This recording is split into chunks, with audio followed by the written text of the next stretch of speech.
Hi guys. ഇന്നത്തെ വീഡിയോയിൽ നമ്മൾ ഡിസ്കസ് ചെയ്യാനായിട്ട് പോകുന്നത് Calicut university FI UGP first semester പേപ്പറായിട്ടുള്ള AEC ഫോർ സയൻസസ് എന്ന പേപ്പറിൽ പഠിക്കാനായിട്ടുള്ള ഒരു ചാപ്റ്ററാണ് ASOP അഥവാ അക്കാഡമിക് സ്റ്റേറ്റ്മെൻറ്റ് ഓഫ് പേർപ്പസ്. നമ്മളൊരു കോളേജിലേക്ക് അഡ്മിഷൻ തിരഞ്ഞു പോകുമ്പോഴോ ഒരു ജോബ് പേർപ്പസിന് പോകുമ്പോഴോ ഹയർ എഡ്യൂക്കേഷന് പോകുമ്പോഴോ ഒക്കെ നമ്മൾ ഒരു യൂണിവേഴ്സിറ്റിക്ക് സബ്മിറ്റ് ചെയ്യുന്ന നമ്മളെ പേഴ്സണൽ ഡീറ്റെയിൽസും ക്വാളിഫിക്കേഷൻസും ഒക്കെ അടങ്ങിയ ഒരു റിട്ടേൺ ഡോക്യുമെൻറ്റിനെയാണ് നമ്മൾ ASOP എന്ന് പറയുന്നത്.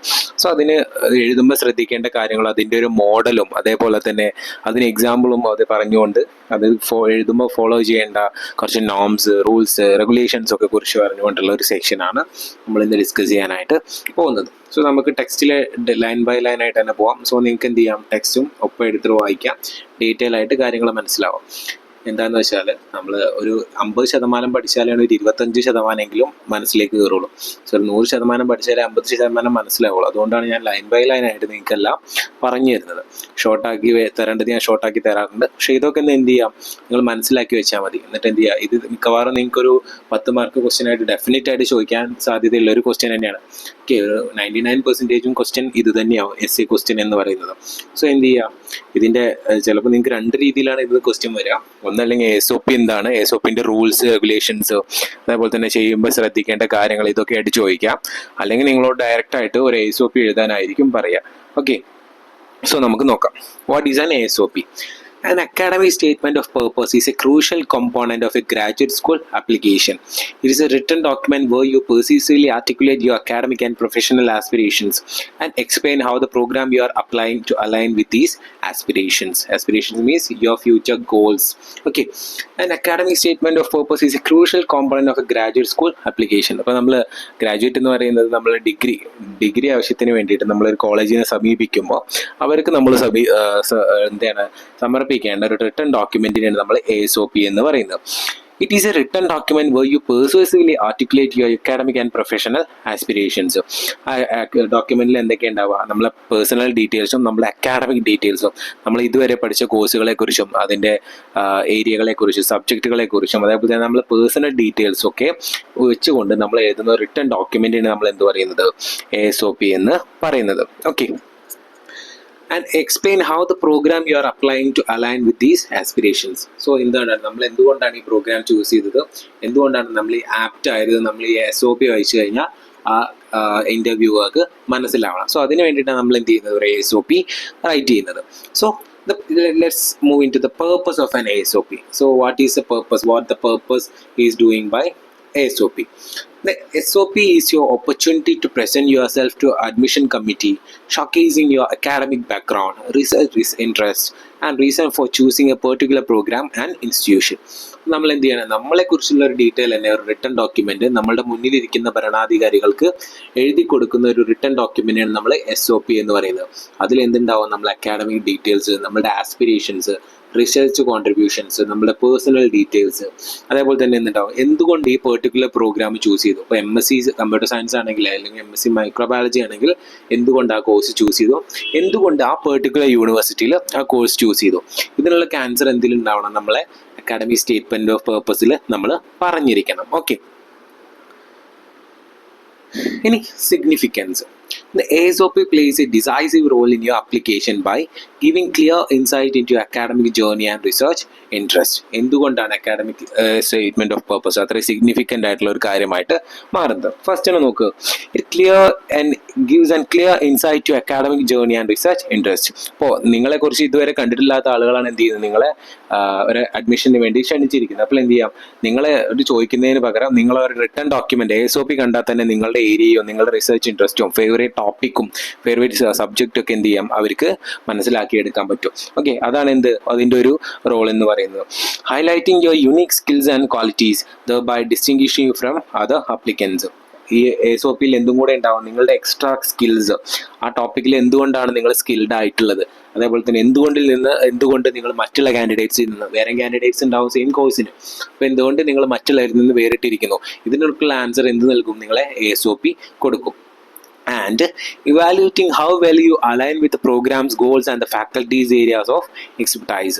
അപ്പോൾ നിങ്ങൾ ASOP വായിക്കുമ്പോൾ അവർക്ക് മനസ്സിലാവുന്ന അടുത്ത കാര്യം എന്താണ്, നിങ്ങൾ എന്തുകൊണ്ടാണ് ഈ ഏരിയയിൽ സ്പെഷ്യലൈസ് ചെയ്യുന്നത്, അല്ലെങ്കിൽ എന്ത് കാര്യത്തിന് വേണ്ടിയിട്ടാണ്, അല്ലെങ്കിൽ എന്ത് ഫ്യൂച്ചർ ഗോൾ വെച്ചുകൊണ്ടാണ് നിങ്ങൾ എന്ത് ചെയ്യുന്നത് ഈ പ്രോഗ്രാം ചൂസ് ചെയ്തിട്ടുള്ളത് എന്നും കൂടെ അവർക്ക് ഇത് വായിക്കുമ്പോൾ തന്നെ മനസ്സിലാവും.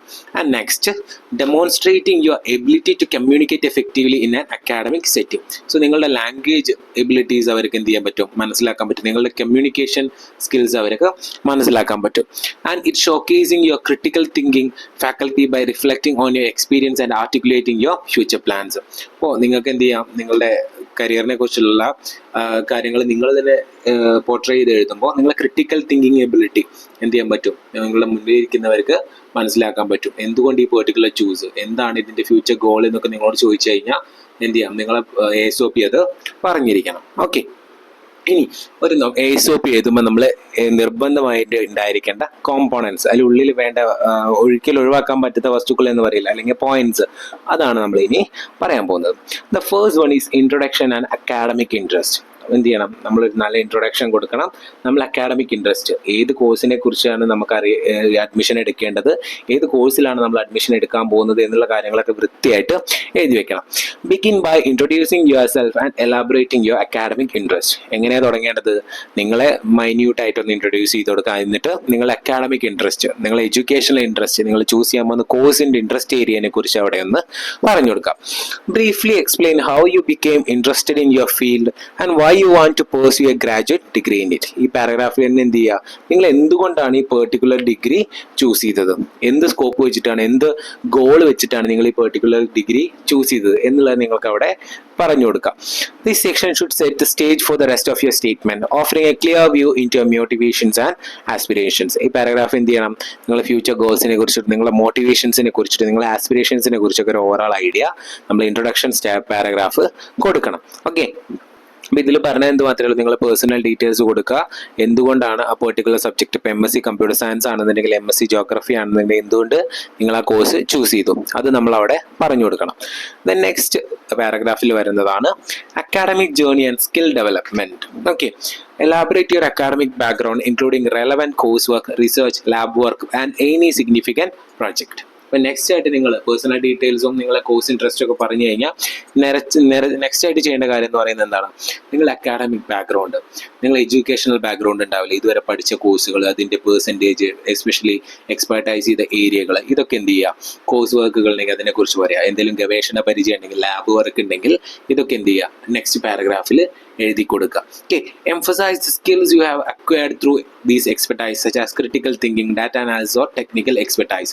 അപ്പോൾ നിങ്ങളെ എഡ്യൂക്കേഷണൽ ക്വാളിഫിക്കേഷന് പുറമെ എന്ത് ചെയ്യുക, നിങ്ങൾ നേടിയിട്ടുള്ള എക്സ്ട്രാ സ്കിൽസ്, ഇപ്പോൾ കമ്പ്യൂട്ടർ സ്കിൽസ് ആവാം, തിങ്കിങ് സ്കിൽസ് ആവാം, ക്രിട്ടിക്കൽ തിങ്കിങ് ആവാം, ഇത് എന്തെങ്കിലും ഉണ്ടെങ്കിൽ ഇത് നിങ്ങൾക്ക് ഇവിടെ സ്റ്റേറ്റ് ചെയ്ത് വെക്കാം.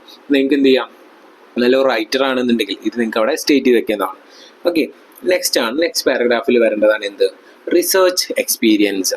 അപ്പോൾ നിങ്ങൾ എന്ത് ചെയ്യുന്നുണ്ടാവും, അതുവരെ കുറേ പ്രൊജക്റ്റൊക്കെ ചെയ്തിട്ടുണ്ടാവും. ഒരു PGക്ക് പോകുന്ന ആളാണെന്നുണ്ടെങ്കിൽ ഡിഗ്രിയിൽ പ്രൊജക്റ്റ് ചെയ്തിട്ടുണ്ടാവും. അപ്പോൾ നിങ്ങളുടെ ഏരിയയിൽ, നിങ്ങൾ പഠിക്കാൻ പോകുന്ന ഏരിയയിൽ, ഇപ്പോൾ CS ആണെന്നുണ്ടെങ്കിൽ എന്ത് ചെയ്യുക, ആ ഏരിയയിൽ എന്തെങ്കിലും പ്രൊജക്റ്റുകൾ അല്ലെങ്കിൽ എന്തെങ്കിലും റിസർച്ചുകൾ നടത്തിയിട്ടുണ്ടെങ്കിൽ ഇത് നിങ്ങളിവിടെ കൊടുക്കുക. ഏത് ഏരിയയിലാണ് നടത്തിയത്, എന്ത് റിസർച്ചാണ് നടത്തിയത്, എന്ത് ഔട്ട്കം ആണ് നിങ്ങൾക്ക് ലഭിച്ചത് എന്നുള്ളതൊക്കെ ഇവിടെ നമുക്ക് സ്റ്റേറ്റ് ചെയ്തുകൊണ്ട് എടുക്കാൻ പറ്റും. നെക്സ്റ്റ് ആണ് സ്കോളർലി കോൺട്രിബ്യൂഷൻ. സ്കോളർ എന്ന് പറഞ്ഞു കഴിഞ്ഞാൽ റിസർച്ച് ചെയ്യുന്ന ഒരു ഗവേഷകനെയാണ് നമ്മൾ സ്കോളർ എന്ന് വിളിക്കുന്നത്. അപ്പോൾ നിങ്ങൾ ഈ ഗവേഷണത്തിലൂടെ നൽകിയിട്ടുള്ള കോൺട്രിബ്യൂഷൻസ് സച്ച് ആസ് എന്തൊക്കെയാണ്, നിങ്ങളുടെ important papers, thesis, projects etcetera. നമ്മൾ പറഞ്ഞ ഡിഗ്രി ആണെന്നുണ്ടെങ്കിൽ പ്രൊജക്റ്റ് ഉണ്ടാവും, അതായത് ഒരു റിസർച്ച് ഒക്കെ ചെയ്യുന്നവരാണെന്നുണ്ടെങ്കിൽ തീസിസ് ഉണ്ടാവും, പേപ്പേഴ്സ് ഉണ്ടാവും. നിങ്ങൾ ആ സബ്ജക്റ്റിൽ ഏതെങ്കിലും പേപ്പർ പബ്ലിഷ് ചെയ്തിട്ടുണ്ടെങ്കിൽ, ഏതെങ്കിലും പ്രൊജക്റ്റ് ചെയ്തിട്ടുണ്ടെങ്കിൽ, ഏതെങ്കിലും റിസർച്ച് പേപ്പർ കണ്ടക്ട് ചെയ്തിട്ടുണ്ടെങ്കിൽ എന്ത് ചെയ്യുക, ഇത് നിങ്ങൾക്ക് ഇവിടെ നോട്ട് ചെയ്തിട്ട് വെക്കാനായിട്ട് പറ്റും. So this is the what we can say components. ഇത് നമ്മൾ ഒരിക്കലും ഒഴിവാക്കാൻ കൂടാത്ത 4 പാരഗ്രാഫുകളെ കുറിച്ചാണ് നമ്മളിവിടെ പറഞ്ഞിട്ടുള്ളത് ഒരു ASOPയുടെ. ഇനി next we can move in to the making an informed choice. അതായത് to convey that you have made a well-considered choice in pursuing graduate studies, it is crucial to clearly outline your research interests and how they align with current trends in the field. Here is how we effectively demonstrate you informed section. ഇപ്പോൾ എന്ത് ചെയ്യാം, നമ്മൾ research ചെയ്ത് നമ്മൾ പഠനം നടത്തിയ ഏരിയനെ കുറിച്ച് നമ്മൾ വെല്ലായിട്ട് എന്ത് ചെയ്യുക, അവരെ ഇൻഫോം ചെയ്യിപ്പിക്കുക, അല്ലെങ്കിൽ നമ്മൾ അവർക്ക് തറവായിട്ട് മനസ്സിലാക്കി കൊടുക്കുക. നമ്മളെ സബ്ജക്റ്റിനെ കുറിച്ച്, നമ്മളുടെ ഏരിയനെ കുറിച്ച് നമുക്ക് ഇതൊരു നോളജ് ഉണ്ട് എന്ന് പറഞ്ഞാൽ തന്നെ എന്ത് ചെയ്യും, അഡ്മിഷന് നമുക്കിത് ഒരു സ്മൂത്ത് ആയിട്ടുള്ള പ്രോസസ്സായിട്ട് മാറിക്കിട്ടും. ഓക്കെ, ഇതിൽ ഫസ്റ്റ് പോയിന്റ് നോക്കൂ, detail your research interest. Explain why you consider this programme to be the right choice for your graduate studies. അപ്പോൾ നമ്മൾ എന്ത് ചെയ്യണം, നമ്മൾ പോസ്റ്റ് ഗ്രാജുവേഷന് പോയിട്ട് ഈ കോഴ്സ് എന്തുകൊണ്ട് ചൂസ് ചെയ്തെന്നുള്ള ഒരു ക്ലിയർ ആൻസർ നമുക്ക് അവിടെ കൊടുക്കാനായിട്ട് പറ്റണം. അതായത് ഒരു തട്ടിക്കൂട്ട് റീസൺ ആവരുത്. അതായത് നിങ്ങൾക്ക് ഇപ്പോൾ ഒരു ഡാറ്റ സയൻറ്റിസ്റ്റോ അല്ലെങ്കിൽ ഒരു കമ്പ്യൂട്ടർ സയൻസ് എഞ്ചിനീയറോ ഒക്കെ ആവണമെന്നുണ്ടെങ്കിൽ CSE ചെയ്തിട്ട് എന്ത് ചെയ്തു, നിങ്ങളത് ചൂസ് ചെയ്തു, അങ്ങനെ പറഞ്ഞ് കൊടുക്കുക. അങ്ങനെ അവരെ നമ്മൾ എന്ത് ചെയ്യണം, നമ്മൾ സമ്മതിപ്പിക്കണം. അത്ര ഒരു തറോ വിഷൻ ഉള്ളതുകൊണ്ടാണ് നമ്മൾ ഈ കോഴ്സ് എടുത്തത് നമ്മളെ വാക്കുകളിലൂടെ അവർക്ക് മനസ്സിലാക്കി കൊടുക്കണം. Show that you have a deep understanding of the field, including recent developments and key research trends. This indicates that you are well prepared and have a clear vision of your academic journey. അതോടൊപ്പം എന്ത് ചെയ്യണം, നിങ്ങൾക്ക് ആ പഠിക്കാൻ പോകുന്ന ഏരിയനെ കുറിച്ച് നല്ല knowledge ഉണ്ടെന്ന് അവർക്ക് മനസ്സിലാക്കി കൊടുക്കണം. എന്ത് ചെയ്യുക, നിങ്ങൾക്ക് അവരുടെ ലേറ്റസ്റ്റ് ആയിട്ടുള്ള ട്രെൻഡുകളെ കുറിച്ചും ആ ഏരിയയിൽ ലേറ്റസ്റ്റ് ആയി നടന്ന പഠനങ്ങളെ കുറിച്ചും ഏരിയകളെ കുറിച്ചൊക്കെ നിങ്ങൾ മനസ്സിലാക്കി കൊടുക്കുക. ഓക്കെ, എന്ത് ചെയ്യുക, നിങ്ങൾ എഴുത്തുകളിലൂടെ അവർക്കത് മനസ്സിലാവണം. ഓക്കെ, നെക്സ്റ്റ് ആണ് thorough program research. Illustrate that you have thoroughly researched the program to which you are applying. അപ്പോൾ എന്ത് ചെയ്യുക, ഞാൻ വെറുതെ കയറി വന്നതല്ല, ഞാൻ എടുക്കാൻ പോകുന്ന കോഴ്സിനെ കുറിച്ച് ഗവേഷണം നടത്തി നല്ല പഠിച്ചിട്ടാണ് എത്തിയിട്ടുള്ളത് നിങ്ങളുടെ വാക്കിലൂടെ അവർക്ക് മനസ്സിലാവണം, എഴുത്തിലൂടെ മനസ്സിലാവണം. അങ്ങനെയുള്ള ഫീൽഡുകളൊക്കെ ഉണ്ടെങ്കിൽ അത് പറഞ്ഞു കൊടുക്കാം. Mention your specific aspects of the programme that attracted you, such as unique research faculties, curriculum or specialisation. അപ്പോൾ എന്തുകൊണ്ട് ഇവിടെ ചൂസ് ചെയ്തു, എന്തുകൊണ്ട് ഈ കോഴ്സ് ചൂസ് ചെയ്ത് നമ്മളിവിടെ പ്രൂവ് ചെയ്ത് കൊടുക്കണം. അപ്പോൾ എന്ത് ചെയ്യുക, എന്തുകൊണ്ടാണ് കമ്പ്യൂട്ടർ സയൻസ് നിങ്ങൾ ചൂസ് ചെയ്തത്. ഇപ്പോൾ എക്സാമ്പിളായിട്ട് എന്ത് പറയാം, നിങ്ങൾക്ക് കോഡിങ് ഇഷ്ടമാണ്, ആ കാരണം കൊണ്ടാണ് ചൂസ് ചെയ്തതെന്ന് പറയാം. അല്ലെങ്കിൽ ആ കോളേജ് എന്തുകൊണ്ട് ചൂസ് ചെയ്ത്, ഇവിടുത്തെ ഫാക്കൽറ്റീസിനെ കുറിച്ചിട്ട് ഈ കോളേജിന്റെ ഡെവലപ്മെന്റ് കൊണ്ടൊക്കെയാണ് നമുക്കവിടെ പറഞ്ഞു കൊടുക്കാം. നെക്സ്റ്റ് ആണ് fit with the program. Describe why you are a strong fit for the program and how it fits your academic and career objectives.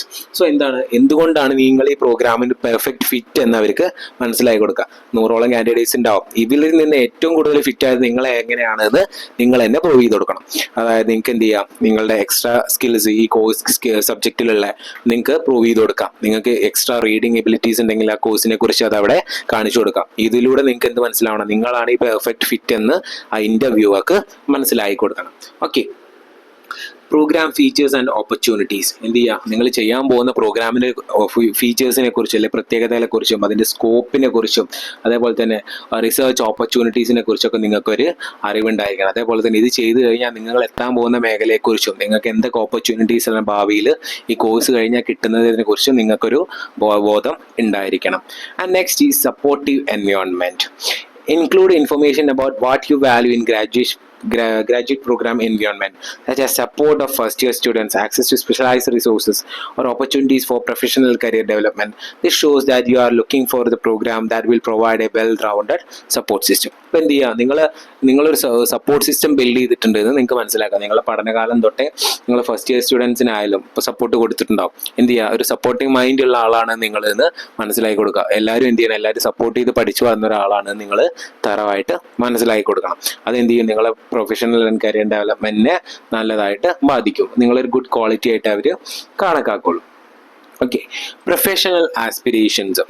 Outline your programme professional goals and how this graduate program will help you achieve them. അപ്പം എന്ത് ചെയ്യുക, നിങ്ങളുടെ ആസ്പിറേഷൻസിനെ കുറിച്ച് നിങ്ങളവിടെ പറഞ്ഞു കൊടുക്കുക. നിങ്ങളുടെ aspiration എന്താവണം, ആ CS വെച്ചിട്ടുള്ള ഒരു ആസ്പിറേഷനാണ്, ഫ്യൂച്ചർ ഗോൾ ആയിരിക്കണം. ഇത് പഠിച്ചാൽ മാത്രമേ എനിക്ക് ഇന്ന പോസ്റ്റിൽ എത്താൻ പറ്റൂ എന്നുള്ളത് അവിടെ പറഞ്ഞു കൊടുക്കുക. അല്ലാതെ ഒരു ടീച്ചർ ആവണമെന്നുണ്ടെങ്കിൽ നമ്മളിപ്പോൾ എഞ്ചിനീയറിംഗ് പോയി പഠിക്കേണ്ട ആവശ്യമില്ല, അല്ലേ? അപ്പോൾ അതിന് BEd എടുത്തിട്ട് വേറെ ഏതെങ്കിലും കോഴ്സ് എടുത്താൽ മതി. പക്ഷേ നിങ്ങൾ എന്താ, നിങ്ങൾക്ക് കോഡിംഗ് ആണ് പഠിക്കേണ്ടത്. അപ്പോൾ കോഡിംഗ് പഠിച്ചിട്ട് എനിക്ക് ഇന്ന ഏരിയയിൽ ഒരു കോഡിംഗ് ഡാറ്റ അനലിസ്റ്റ് ആയിട്ടാണ് വർക്ക് ചെയ്യേണ്ടത്. അതുകൊണ്ടാണ് ഞാൻ ഈ കോഴ്സ് സെലക്ട് ചെയ്തതെന്നത് അവിടെ പറഞ്ഞു കഴിഞ്ഞാൽ എന്ത് ചെയ്യും, നിങ്ങൾക്ക് അവിടെ പോയിന്റ് വീഴും. So like that. Extra curricular and leadership experience. അപ്പോൾ നിങ്ങളുടെ പഠനത്തിൽ മാത്രമല്ല, എക്സ്ട്രാ ആക്ടിവിറ്റീസ്, സ്പോർട്സ് ആയിക്കോട്ടെ, ആർട്സ് ആയിക്കോട്ടെ, ഇവൻറ്റ്സ് ആയിക്കോട്ടെ, ഇതിലൊക്കെ നിങ്ങൾ ഇനീഷ്യേറ്റീവ് നടത്തിയിട്ടുള്ള പ്രോഗ്രാംസ്, നിങ്ങൾ കണ്ടക്ട് ചെയ്തിട്ടുള്ള ലീഡർഷിപ്പിംഗ് ഐഡിയാസ്, ഇപ്പോൾ ക്രിക്കറ്റ് ആയിക്കോട്ടെ, ഫുട്ബോൾ ആയിക്കോട്ടെ, ഇതിലൊക്കെ നിങ്ങൾക്ക് ലീഡർഷിപ്പ് ഉണ്ടെങ്കിൽ, ക്വാളിറ്റീസ് ഉണ്ടെങ്കിൽ അതവിടെ ഔട്ട്ലൈൻ ചെയ്ത് വെക്കുക. ഇതൊക്കെ എന്ത് ചെയ്യും, നിങ്ങൾക്കെതിരെയുള്ള പ്ലസ് പോയിന്റ് വർദ്ധിപ്പിച്ച് വരും. Okay, these are the what we can see, the informed choice of or the content that should be involved in a SOP. Okay, next we are moving to key considerations for a SOP.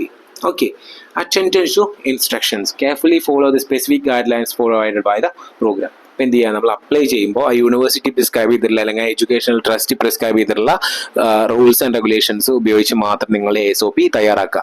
അവർ വേണ്ടാന്ന് ഒരു കാര്യം പറഞ്ഞിട്ടുണ്ടെങ്കിൽ ഒരിക്കലും എന്ത് ചെയ്യരുത്, അത് add ചെയ്യാനായിട്ട് ശ്രദ്ധിക്കുക. Okay, academic focus. While personal anecdotes can be included, maintain a strong focus on your academic background and future potential. അതായത് അക്കാഡമിക് ഫോക്കസ് കൊടുത്തിട്ടാണ് നിങ്ങളൊരു ASOP എഴുതേണ്ടത്. അല്ലാതെ നിങ്ങളുടെ പേഴ്സണൽ ഡീറ്റെയിൽസ് വലിച്ചു വാരി എഴുതി വെക്കരുത്. എന്ത് ചെയ്യുക, നിങ്ങൾ അക്കാഡമിക് ഡീറ്റെയിൽസ്, അതായത് എഡ്യൂക്കേഷണൽ ബാക്ക്ഗ്രൗണ്ട്, നിങ്ങളുടെ സ്പെഷ്യൽ എബിലിറ്റീസ്, സബ്ജക്റ്റ് എബിലിറ്റീസ്, നിങ്ങൾ പഠിച്ച സബ്ജക്റ്റ്, നിങ്ങൾ എന്തുകൊണ്ട് ഈ ഏരിയ ചൂസ് ചെയ്തു, നിങ്ങളുടെ research experience, research guidance experience, ഈ കാര്യങ്ങളൊക്കെയാണ് ഇവിടെ കൂടുതലായിട്ട് ഫോക്കസ് ചെയ്ത് ASOPയിൽ എഴുതേണ്ടത്. അല്ലാതെ നിങ്ങളുടെ വീടിൻ്റെ പേരും നിങ്ങളുടെ നാടിൻ്റെ പേരും ജനിച്ച വർഷവും ഇതൊന്നും അൺഇമ്പോർട്ടൻ്റ് ആയിട്ടുള്ള കാര്യങ്ങളാണ്, കഴിയാനും ഒഴിവാക്കാനായിട്ട് നോക്കാം. Clarity and precision. Write with confidence using clear and concise language. Avoid overly expressed complex sentences and ensure that your ideas are easy to follow. എന്ത് ചെയ്യുക, പറയുന്ന കാര്യങ്ങൾ വൃത്തി മെനയോടെ എഴുതി വയ്ക്കുക. ടഫായിട്ടുള്ള ലാംഗ്വേജ് ഉപയോഗിക്കാതിരിക്കുക. എല്ലാവർക്കും മനസ്സിലാവുന്ന നല്ല ഹാൻഡ് റൈറ്റിങ്ങിൽ, നല്ല ഗുഡ് ലാംഗ്വേജിൽ, നല്ല ഇംഗ്ലീഷിൽ, നല്ല ഗുഡ് ഇംഗ്ലീഷിൽ എഴുതി വെക്കാനായിട്ട് ശ്രദ്ധിക്കുക. അതേപോലെ തന്നെ എന്ത് ചെയ്യുക, നമ്മൾ പറഞ്ഞ കാര്യങ്ങൾ വീണ്ടും വീണ്ടും ആവർത്തിക്കാതിരിക്കാനായിട്ട് ശ്രദ്ധിക്കുക. നമ്മൾ എക്സാമിലൊക്കെ ആയിട്ടല്ലോ പേജ് തേക്കാൻ വേണ്ടിയിട്ട്, ആ പരിപാടി ഒരിക്കലും നമ്മൾ ASOPയിൽ ചെയ്യരുത്. Okay, so this is all about ASOP, academic statement of purpose. ഇനി ഒരു എക്സാമ്പിൾ ആയിട്ട് ഞാൻ പറയുകയാണെന്നുണ്ടെങ്കിൽ നിങ്ങൾക്ക് കാണിച്ചു തരാം ASOP എങ്ങനെയാണെന്ന്. ഓക്കെ, സോ എക്സാമ്പിളായിട്ട് നമുക്ക് ഈ ഒരു പേജ് നോക്കാനായിട്ട് പറ്റും. ഇതിൽ നോക്കിക്കഴിഞ്ഞാൽ മാസ്റ്റർ ഓഫ് നെറ്റ്വർക്കിംഗ് എന്നുള്ളൊരു കോഴ്സിൽ ഒരു കുട്ടി ചെയ്യാൻ പോകുന്ന കോഴ്സിനെ കുറിച്ച് തയ്യാറാക്കിയിട്ടുള്ള, അല്ലെങ്കിൽ ആ യൂണിവേഴ്സിറ്റി സബ്മിറ്റ് ചെയ്യാൻ വേണ്ടിയിട്ട് തയ്യാറാക്കിയിട്ടുള്ളൊരു ASOP ആണിത്. സോ നമുക്കിതിൽ കാണാൻ പറ്റും കുട്ടി എന്ത് ചെയ്തിട്ടുണ്ട്, ഫസ്റ്റ് എന്തുകൊണ്ടാണ് ഈ കോഴ്സ് ചൂസ് ചെയ്തത്, അല്ലെങ്കിൽ ഈ പ്രൊഫഷൻ എന്തുകൊണ്ടാണ്, ഫ്യൂച്ചർ ഗോൾസ് എന്താണെന്നുള്ള കാര്യങ്ങളൊക്കെ ആദ്യത്തെ പാരഗ്രാഫിൽ കൊടുത്തിട്ടുണ്ട്. പിന്നെ എന്തുകൊണ്ട് ഈ പെർട്ടിക്കുലർ കോഴ്സ് ചൂസ് ചെയ്തു, ഇലക്ട്രിക്കൽ എഞ്ചിനീയറിംഗ് ആണ് ഫീൽഡ് ഓഫ് സ്റ്റഡി എന്ന് പറയുന്നുണ്ട്. അതുകൊണ്ട് എന്ത് ചെയ്യും, മാസ്റ്റേഴ്സ് നെറ്റ്വർക്കിങ്ങിലാണ് പോസ്റ്റ് ഗ്രാജുവേഷൻ എടുക്കാൻ ആഗ്രഹിച്ചിട്ടുള്ളത്. സോ ഒക്കെ എന്ത് ചെയ്യുന്നുണ്ട്, കുട്ടി അവിടെ ക്ലിയർ ആയിട്ട് പറഞ്ഞു കൊടുക്കുന്നുണ്ട്. പിന്നെ അതേപോലെ തന്നെ കുട്ടിയുടെ ഫീൽഡ് ഓഫ് സ്റ്റഡി ഇവിടെ ഡീറ്റെയിൽ ആയിട്ട് പറഞ്ഞു കൊടുക്കുന്നുണ്ട്. പിന്നെ റിസർച്ച് ഏരിയാസ്, അതേപോലെ തന്നെ കുട്ടിയുടെ extra curricular skills, extra activities, അതേപോലെ തന്നെ പങ്കെടുത്തിട്ടുള്ള കോഴ്സുകളെ കുറിച്ചും എക്സ്ട്രാ ക്ലാസ്സുകളെ കുറിച്ചൊക്കെ എന്ത് ചെയ്യുന്നുണ്ട്, കുട്ടി ഇവിടെ ഡീറ്റെയിൽ ആയിട്ട് പറഞ്ഞു കൊടുക്കുന്നത്. ഇതൊരു ബെസ്റ്റ് എക്സാമ്പിൾ ആയിട്ട് നിങ്ങൾക്ക് ഉപയോഗിക്കാം. ഓക്കെ, എന്ത് ചെയ്യുന്നുണ്ട്, പ്യുവർലി അക്കാഡമിക് ആണ്, ഇതിൽ പേഴ്സണൽ ആയിട്ടുള്ള കാര്യങ്ങളൊക്കെ മാക്സിമം ഒഴിവാക്കിയിട്ടുണ്ട്. ഓക്കെ, ഇതിൽ എന്ത് ചെയ്തിട്ടുണ്ട്, കുട്ടിയുടെ റിസർച്ച് ഏരിയ നെറ്റ്വർക്കിംഗ് ആയതുകൊണ്ട് നെറ്റ്വർക്കിംഗ് എന്നുള്ള കോഴ്സിൽ കുട്ടി ചെയ്തിട്ടുള്ള എക്സ്ട്രാ ക്ലാസ്സുകളെ കുറിച്ചും എക്സ്ട്രാ ഏരിയസിനെ കുറിച്ചൊക്കെ എന്ത് ചെയ്തിട്ടുണ്ട്, ഡീറ്റെയിൽ ആയിട്ട് തന്നെ കൊടുത്തിട്ടുണ്ട്. അതേപോലെ തന്നെ പ്യുവർലി അക്കാഡമിക് ആയിട്ട് നമുക്കിതിനെ കാണാനായിട്ട് പറ്റും. കാരണം ആ കുട്ടി എന്ത് ചെയ്തിട്ടുണ്ട്, തങ്ങളെ ഇൻസ്പയർ ചെയ്ത ആളുകളെ കുറിച്ചും അതേപോലെ തന്നെ എന്തുകൊണ്ട് ഈ പെർട്ടിക്കുലർ കോഴ്സ് ചൂസ് ചെയ്തു എന്നുള്ള കാര്യങ്ങളൊക്കെ ഡീറ്റെയിൽ ആയിട്ട് ഇവിടെ പറയുന്നുണ്ട്. അതേപോലെ തന്നെ അക്കാഡമിക് ഇൻട്രസ്റ്റുകളെ കുറിച്ച്, എന്താണ് ഫ്യൂച്ചർ ഗോൾസ് എന്നൊക്കെ തറോ ആയിട്ട് പറഞ്ഞിട്ടുണ്ട്.